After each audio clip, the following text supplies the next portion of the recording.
দেখো 8-এরটা কী বলছে, দেখো নিরেট শঙ্কু আকৃতির একটি কাঠের খেলনার ভূমিতলের ব্যাসের দৈর্ঘ্য হচ্ছে 10 সেমি।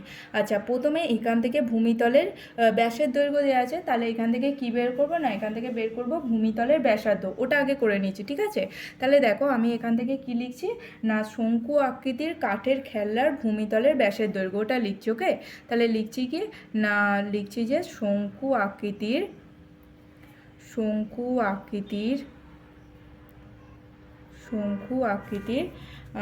কাঠের খেলনার ভূমিতলের ব্যাসের দৈর্ঘ্য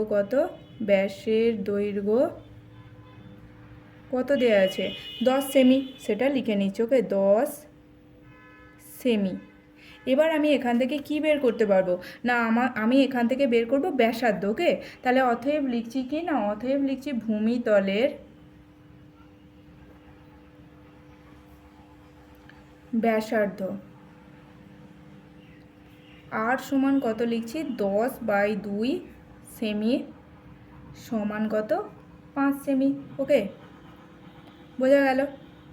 এবার দেখো, তাহলে প্রথম লাইনটা থেকে আমরা এইটুকু বের করলাম। এবার বলছি খেলনাটির বক্ষতলের প্রতি বর্গ সেমি 2.10 টাকা হিসাবে পালিশ করতে এত টাকা খরচ পড়বে, মানে 1 বর্গ সেমিতে খরচ পড়ে এত টাকা, তাহলে প্রতি 1 বর্গ সেমিতে এত টাকা খরচ পড়ে, তো সেই হিসাবে মোট খরচ পড়বে কত, 429 টাকা। এবার দেখো আমাদের এখান থেকে তো খেলনাটির বক্ষতলের ক্ষেত্রফল বের করতে গেলে কি বের করতে হবে, বক্ষতলের ক্ষেত্রফল আর পার্শ্বতলের ক্ষেত্রফল একই কথা। তাহলে বক্ষতলের ক্ষেত্রফল বের করতে গেলে আমরা জানি কি, পাই আর এল। আর আমাদের পেয়ে গেছি, কিন্তু এল তো জানি না, তাহলে এলটা আমরা এখান থেকে বের করছি। ওকে, তাহলে এখান থেকে কি বের করছি, না এখান থেকে বের করছি এল। তাহলে এলটা জানতে গেলে আবার উচ্চতা জানতে হবে, তাহলে আমি ধরে নিচ্ছি উচ্চতাটা। ওকে, ধরি যেটা আমাদের বের করতে বলেছে, দেখো এত টাকা খরচ পড়ে, খেলনাটির উচ্চতা কত হিসাব করি, তাহলে সেটা আগে লিখে নিচ্ছি। ধরি খেলনাটির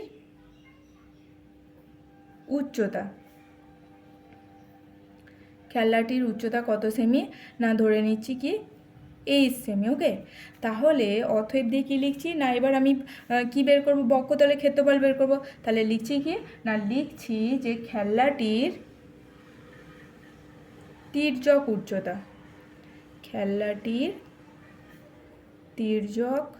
উচ্চতা কত, তির্যক উচ্চতা তো এল, সমান হচ্ছে কি √h² প্লাস r² এত সেমি, সমান কি h² প্লাস 5² এত সেমি, মানে কত আসছে, না আসছে h² প্লাস 25 সেমি। ওকে, এবার কি বের করছি, না এবার বের করছি, দেখো খেলনাটির বক্ষতলের ক্ষেত্রফলটা বের করছি, ঠিক আছে। আচ্ছা, অতএব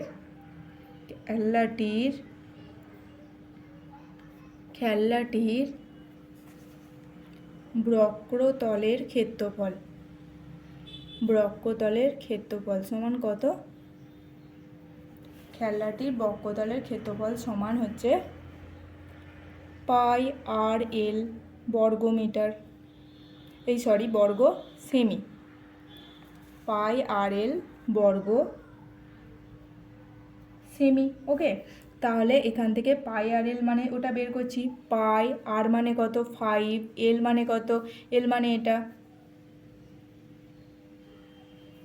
ওকে, তাহলে এখান থেকে কি পেলাম, না এখান থেকে পেলাম 5 পাই ইন্টু √h² প্লাস 25 বর্গ সেমি। ওকে, তাহলে দেখো এখান থেকে পেলাম কি, খেলনাটির বক্ষতলের ক্ষেত্রফল হচ্ছে এত। ওকে, এরপরে আমরা কি বের করব, না এরপরে আমাদের কি বলেছিল, দেখো বইটা দেখো একবার, বইয়ে বলেছিল যে প্রতি বর্গ সেমি 2.10 টাকা হিসাবে পালিশ করতে এত টাকা খরচ পড়ে। ওকে, 429 টাকা। তাহলে প্রতি বর্গ সেমিতে খরচ পড়ে কত টাকা, 2.10, তাহলে এত বর্গ সেমিতে কত টাকা খরচ পড়বে সেটা আগে বের করে নেব। ওকে, দেখো খেলনাটির বক্ষতলে প্রতি বর্গ সেমি এত টাকা হিসাবে পালিশ করতে খরচ পড়ে এত টাকা। ওকে, অতএব খেলনাটির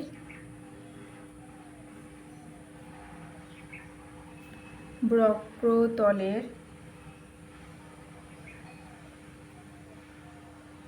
খেলাটির বক্রতল পালিশ করতে, মানে পুরো বক্রতলটার কথা বলছে, খরচ পরে সমান কত? আচ্ছা দেখো, খেলাটির বক্রতল পালিশ করতে খরচ পরে সমান কত হবে না 5 pi into √h² plus 25 into হচ্ছে 2.10 এত টাকা। ওকে, তাহলে এখান থেকে কত আসছে? আচ্ছা, এখানে ক্যালকুলেশনটা আমরা করব না, এবার একেবারে ক্যালকুলেশনটা করবে। দেখো প্রশ্নানুসারে এটা সমান কত? এটা সমান হচ্ছে 429, ওটা লিখছো। ওকে, প্রশ্নানুসারে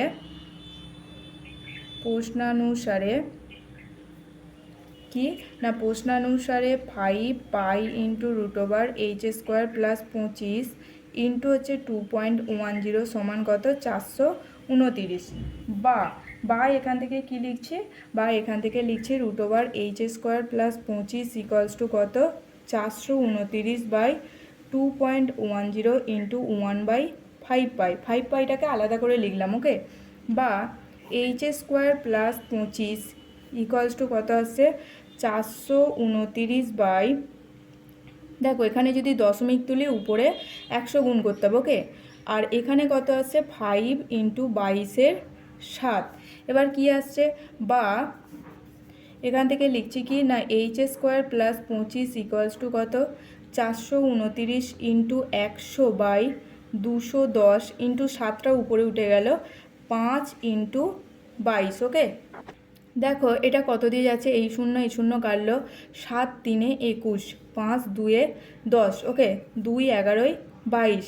আচ্ছা, এটাকে 3 দিয়ে কাটাকুটি যাবে। দেখো 3 1 3, 3 4 12, 3 3 9, এটাকে করলে কত? 11 1 11, 11 3 33। তাহলে এলো কত না, এলো √h² প্লাস 25 ইকুয়ালস টু কত এলো?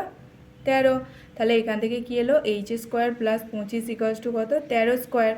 তাহলে এখান থেকে এলো h² প্লাস 25 ইকুয়ালস টু এটা 169, বা h² ইকুয়ালস টু 169 মাইনাস 25 মানে কত? 144। ওকে, তাহলে এখান থেকে কি h সমান হচ্ছে √144 সমান কত? √12 ইন্টু 12 মানে 12। তাহলে আমরা এখান থেকে কি পেলাম না, আমরা এখান থেকে পেলাম যে খেলনাটির উচ্চতা কত বের করতে বলেছিল। অতএব খেলনাটির উচ্চতা সমান কত? খেলনাটির উচ্চতা কত সেমি? তাহলে 12 সেমি। ওকে, দেখো বইটা দেখো একবার, এখানে বলেছে যে খেলনাটির উচ্চতা বের করতে বলেছিল, সেটা বের করেছে। এবার কি বলেছে? খেলনাটি তৈরি করতে কত ঘন সেমি কাঠ লেগেছে। তার মানে কি বের করতে হবে? আয়তনটা বের করতে হবে। 1/3 পাই r²h। তাহলে এইচও আমরা এখান থেকে পেয়ে গেছি উচ্চতা। ওকে, আর আরও জানি, তাহলে সেখান থেকে আয়তনটা বের করব। ওকে, অতএব কি লিখছি না, অতএব লিখছি যে খেলনাটির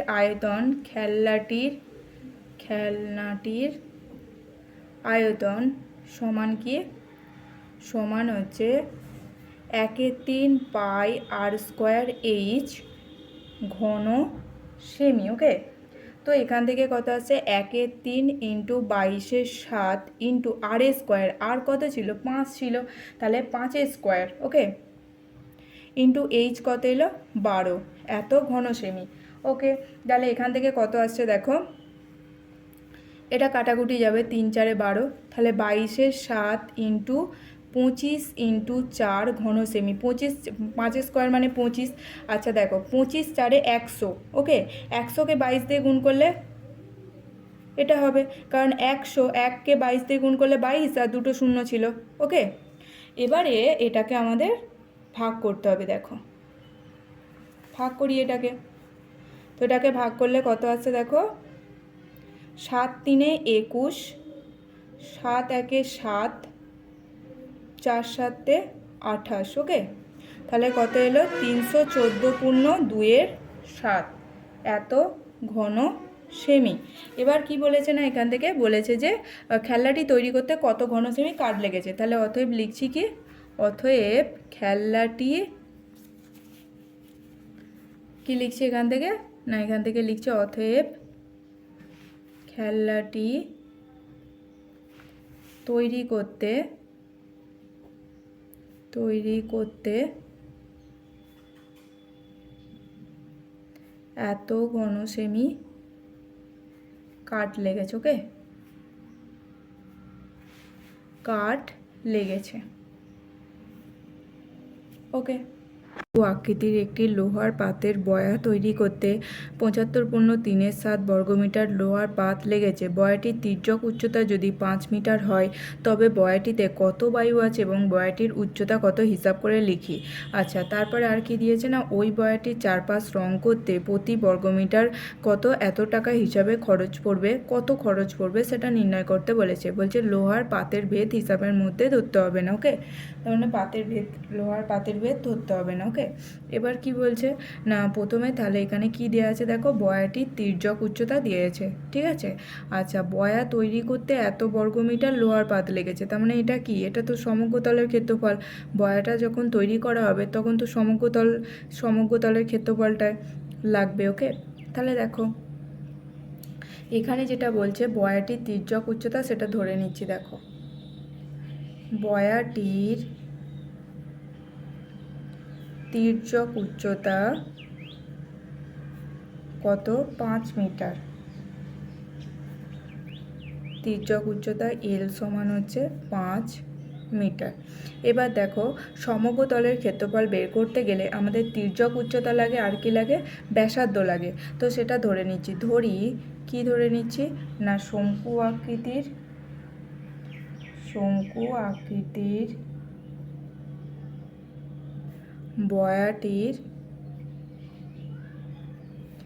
বয়াটির কি না, শঙ্কু আকৃতির বয়াটির এখান থেকে কি লাগবে, ব্যাসার্ধটা লাগবে। তো ওকে, ভূমির ব্যাসার্ধের দৈর্ঘ্য কত, ভূমির ব্যাসার্ধের দৈর্ঘ্য সেটা আমরা ধরে নিচ্ছি কত, ভূমির ব্যাসার্ধের দৈর্ঘ্য ধরে নিচ্ছি আর মিটার। ওকে, আর মিটার। তাহলে এখান থেকে আমরা কি বের করব, এখান থেকে বের করব অতএব বয়াটির সমগ্র তলের ক্ষেত্রফল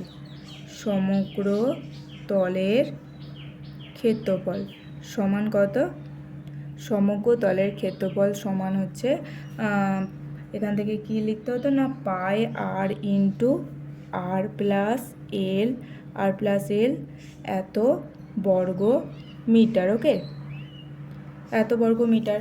এবার দেখো এখানে কি হচ্ছে, মানটা বসাচ্ছি। দেখো এটা কত না, এটা আসছে আমার পাইটা 22/7। আচ্ছা, আর আমি আরই রেখে দিলাম। ওকে, আর প্লাস 5। ওকে, এবার দেখো এই যে সমগ্র তলের ক্ষেত্রফল এটা কার সাথে সমান, এটা হচ্ছে 75.3 সাথে সমান। ওকে, তাহলে কি লিখছি, প্রশ্নানুসারে এই মানটা লিখছি, এই মানটা 22/7 into R plus 5 equals to কি লেখা আছে না, এটা 75.3 ওকে, তাহলে এটা কত লেখা আছে না, 22/7 r into R plus 5 equals to, দেখো এটা কত আসছে, 5 7 35, 5 7 35, 6 7 7 49, 50 51 52। ওকে, তার সাথে 3 যোগ, তাহলে কত আসছে, 528। ওকে, তাহলে সেটা লিখলাম 528/7। এবার এখান থেকে কি লিখছি, r into R plus 5 equals to লিখছি 528/7। দেখো এটা যদি নিচে নেমে আসে তাহলে 7টা উপরে উঠবে, 22টা নিচে থাকবে। ওকে, তাহলে দেখো কত আসছে, এটাকে আমরা যদি 11 দিয়ে করি তাহলে কি আসবে, 11 2 22, 4 11 44, 8 11 88, 2 দিয়ে করলে 24। ওকে, তাহলে এখান থেকে কত আসছে, এখান থেকে আসছে r square plus 5 r equals to এটা, তাহলে আসছে কত, r square plus 5 r minus এটা ইকুয়ালস টু 0। ওকে, বা কি লিখতে পারি, বা এখান থেকে লিখছে আর স্কোয়ার 5 আর, দেখো সেখানে কত ছিল, -24 ছিল। তো ওকে, দেখো এখানে কত ছিল, এখানে ছিল -24। তাহলে এখান থেকে আমরা কি লিখছি, আর স্কোয়ার প্লাস 5 আরের জায়গায় কি লিখছি না, 3 8 24 হয়, তাহলে 8 - 3 আর 24 ইকুয়ালস টু 0। ওকে, তাহলে এটা কত আসছে? এটা আসছে r square plus 8r minus 3r minus. Okay, এবার এখান থেকে কি করছি, প্রথম দুটো থেকে আর কমন নিচ্ছি, তাহলে আর প্লাস 8, এখান থেকে মাইনাস 3 কমন নিলে এটাও আসছে আর প্লাস 8 ইকুয়ালস টু 0। তাহলে এখান থেকে কত আসছে, r plus 8 r minus 3 equals to 0। Okay, তাহলে এখান থেকে দেখো আর সমান কত আসছে, আর সমান আসছে, একটা আসবে 3 আর একটা কত, কেন না এখান থেকে দেখো আমি আরেক লাইন করে দিচ্ছি এখান থেকে, তাহলে কি আসছে আর প্লাস 8 ইকুয়ালস টু 0, বা আর সমান কত আসছে -8, অথবা আর একটা কী আসছে আর মাইনাস 3 ইকুয়ালস টু 0, বা আর সমান 3, তাহলে আর সমান 3 এলো -8 এলো। তাহলে এখান থেকে আমরা অতএব দিয়ে কী লিখছি, আর সমান 3, আর সমান -8 হবে না। কেন হবে না, না যেহেতু ব্যাসার্ধ কি হতে পারে না, ব্যাসার্ধ ঋণাত্মক হতে পারে না। ওকে, ঋণাত্মক হতে পারে না। তাহলে এখান থেকে আমরা কি পেলাম, না এখান থেকে আমরা পেলাম যে বয়াটির ব্যাসার্ধ মানে ভূমিতলের ব্যাসার্ধ কত মিটার, 3 মিটার। অতএব লিখছি, অতএব বয়াটির ভূমির ব্যাসার্ধ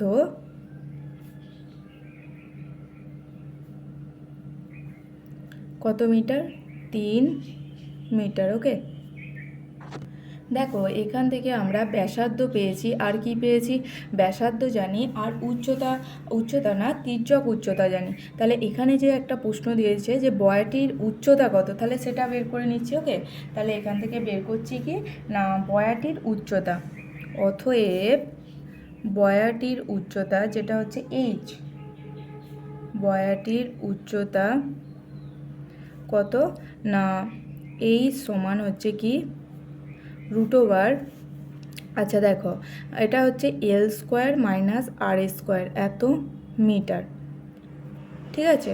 তার মানে তির্যক উচ্চতা স্কোয়ার মাইনাস ব্যাসার্ধ স্কোয়ার, এটা আমাদের সূত্র ছিল। এবার দেখো এল স্কোয়ার, এল মানে কত, তির্যক উচ্চতা কত 5 দেওয়া ছিল, তাহলে হচ্ছে 5 স্কোয়ার, আর ব্যাসার্ধ তো 3 পেয়েছি এখান থেকে, তাহলে হচ্ছে 3 স্কোয়ার এত মিটার। ওকে, তাহলে কত আসছে 25 মাইনাস 9 মানে হচ্ছে 16, 16 9 25 মানে 16 কত হয় 4 মিটার।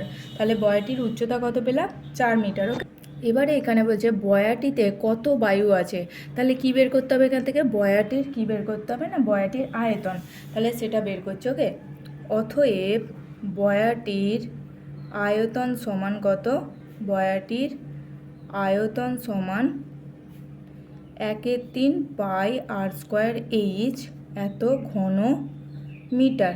তাহলে এটা সমান কত, 1/3 ইন্টু 22/7 ইন্টু আর স্কোয়ার মানে 3 স্কোয়ার ইন্টু এইচ মানে তো 4 এত ঘন মিটার। 1/3 ইন্টু 22/7 ইন্টু 9 ইন্টু 4, দেখো 3 3 9, তাহলে এটা কত আসছে, দেখো এটা এখান থেকে আসছে কত, 22 3 কত 66, 66 আর হচ্ছে 4, 66 আর 4, দেখো 4 6 24, 4 6 24 আর 1 25। ওকে, তাহলে কত আসলো 254/7 ঘন মিটার। সরি, এটা কত আসছে 4 6 24, 4 6 24 আর 2 হচ্ছে 25, 26 আসছে। ওকে, তাহলে এটা কত 264/7 ঘনমিটার। ওকে, তাহলে এটাকে যদি আমি পূর্ণ সংখ্যায় বের করি তাহলে কত হবে, না এটা হচ্ছে দেখো 7 3 21, 7 4 28, তাহলে 7 3 21, 21 26 থেকে 21 চলে গেলে 5 4 54। আচ্ছা, তাহলে কত আছে 7 8 56, 7 7 49 আছে, 49 আর হচ্ছে এখানে কত 49 50 51 52 53 54, তার মানে 5 আসছে। ঠিক আছে, তাহলে কত আসছে 5, 5/7 ঘনমিটার। ওকে, আচ্ছা এটা ভাগ করলে দেখবে, এটাকে যদি আমরা 7 দিয়ে 264কে ভাগ করি তাহলে কি আসছে দেখো, 7 3 21, 5 আর 4, 7 7 49, তাহলে এখানে কত আসছে, এখানে আসছে 5। ওকে, তাহলে দেখো এখান থেকে কি বলেছে, বয়াটিতে কত বায়ু আছে, তাহলে সেটা লিখে নিচ্ছে। অতএব বয়াটিতে কত পেলাম, 35 পেলাম কত, 37.5/7। ওকে, 37.5/7 ঘনমিটার।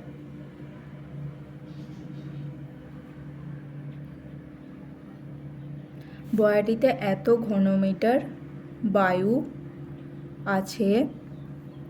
আচ্ছা, এবং বয়াটির উচ্চতা কত, এবং বয়াটির উচ্চতা কত পেয়েছিলাম, 4 মিটার। ওকে, এবার দেখো বয়াটির চারপাশ রং করতে প্রতি বর্গমিটার 2.80 টাকা হিসাবে, দেখো বয়াটির চারপাশ রং করতে প্রতি বর্গমিটার এত টাকা হিসাবে কত খরচ পড়বে। তাহলে এখান থেকে কি বলছি, অতএব দিয়ে লিখছি যে বয়াটির চারপাশ রং করতে, বয়াটির চারপাশ রং করতে খরচ পড়বে সমান, কত খরচ পড়বে, রং করতে খরচ পড়বে সমান কত।